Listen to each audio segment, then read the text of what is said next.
Alright guys, pag-usapan natin itong komento ni Pulong Duterte dito kay Abante patungkol sa maanumalya o palyadong flood control projects o ghost projects, no? Yan ang pag-usapan natin sa video na ito. At umpisahan na natin yan, pero kung hindi ka pa nakasubscribe ay please hit the subscribe button and notification bell para updated ka palagi sa mga videos natin parating. Tara, umpisahan na natin to.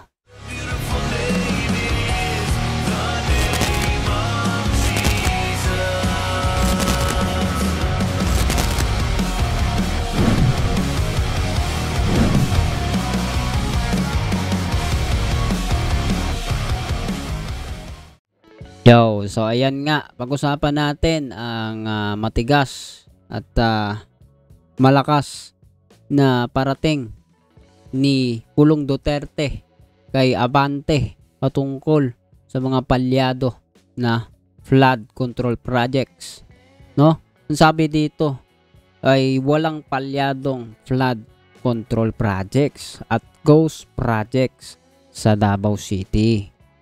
So, tingnan po natin kung gaano po kalinaw ang kanyang opinion o komento patungkol sa flood control nito po ni Pulong Duterte.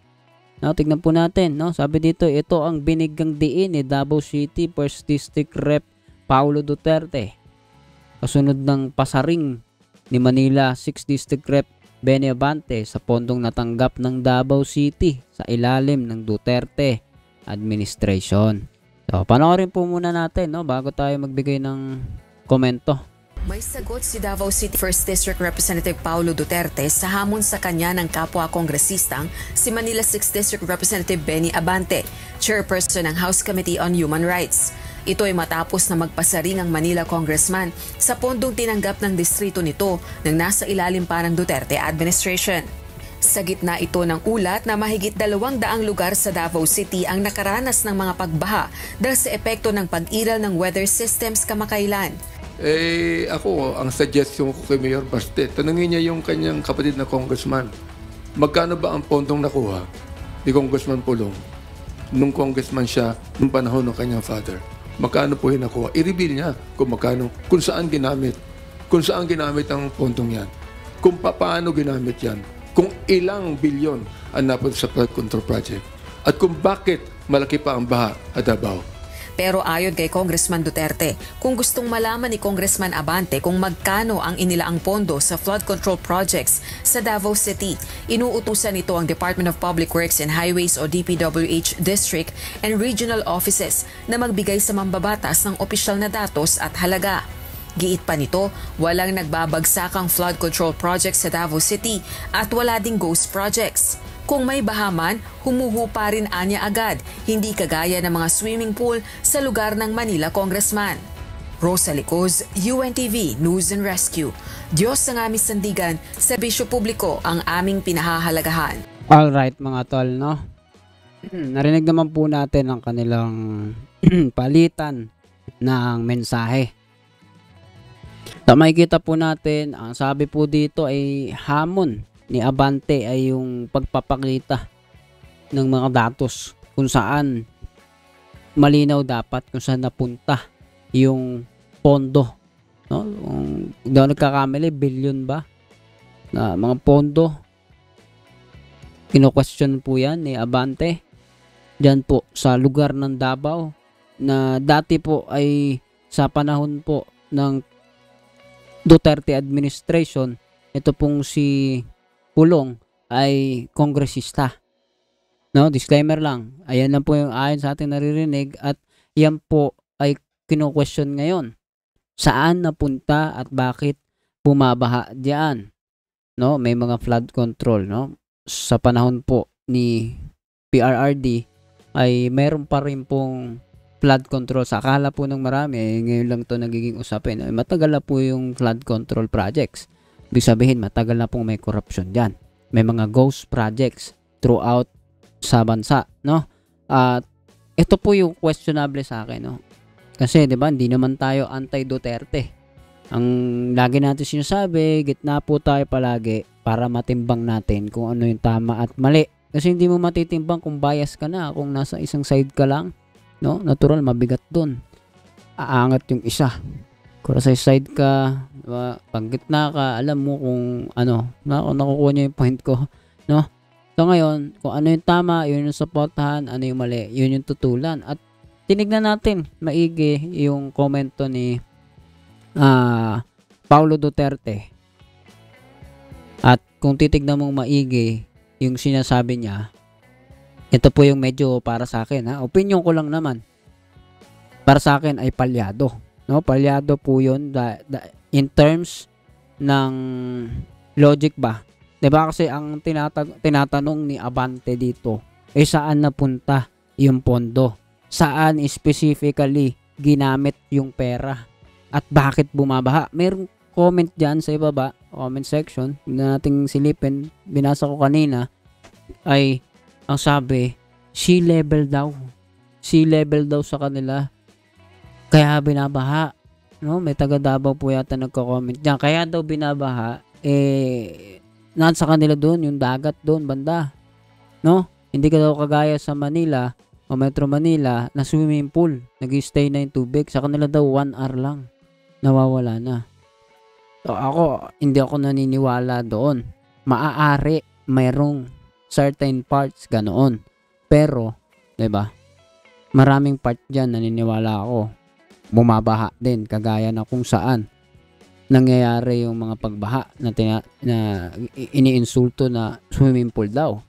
No, ngayon, bakit ko sinasabing palyado yung sagot po dito ni Pulong Duterte? Number 1, ang tinatanong po dito, saan ginamit yung pondo? Diba, saan napunta? Specifically, paano siya ginamit?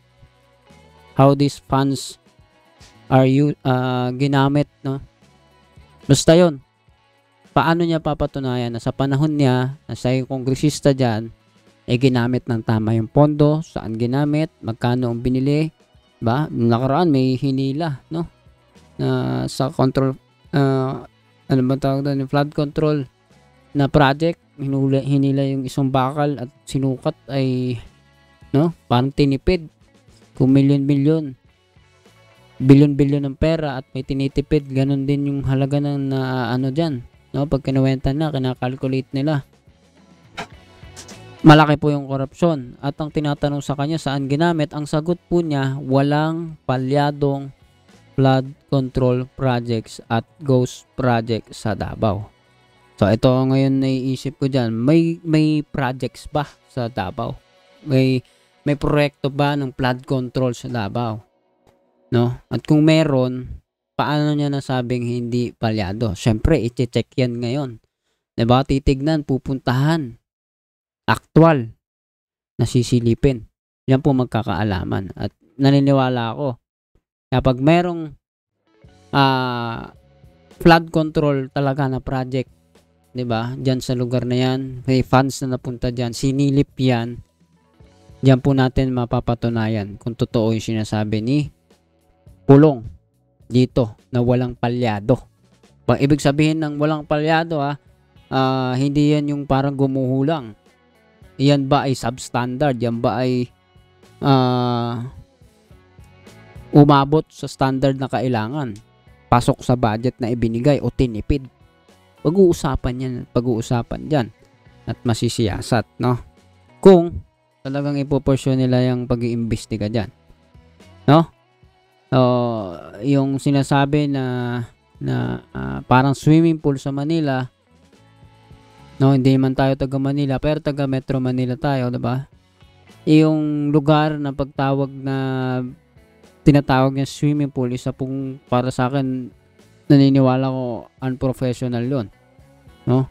Na swimming pool, tatawagin swimming pool, ibig sabihin pinasabi niya na sa inyo kasi parang ganun dumadating, na parang sinasabi niya na sa inyo kasi mas maraming corrupt kaysa dito. Ngayon, mapapatunayan yan kapag inimbestigahan yan. Kaya kung ako kay Abante at sa iba pang mga government officials, lalo po nilang silipin ngayon yan, no?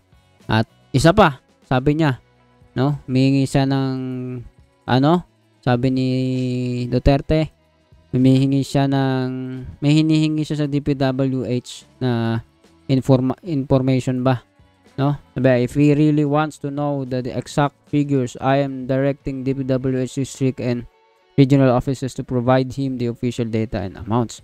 So, confidently, nagsasabi po si Paulo Duterte na kung gusto talaga ni Abante, no, figure, kung si Abante man tinutukoy niya, sinasabi na daw niya sa DPWH na ibigay yung impormasyon. Ang tanong, di ba? Yan ba, DPWH, anong ibibigay nilang datos?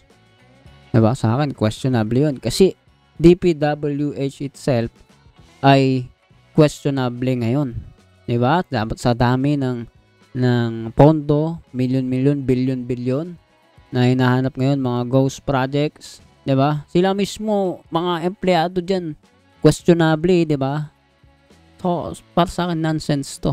Silipin yung lugar, tignan yung lugar, alamin, no? Pero kailangan din kailangan yung impormasyon na sinasabi niya.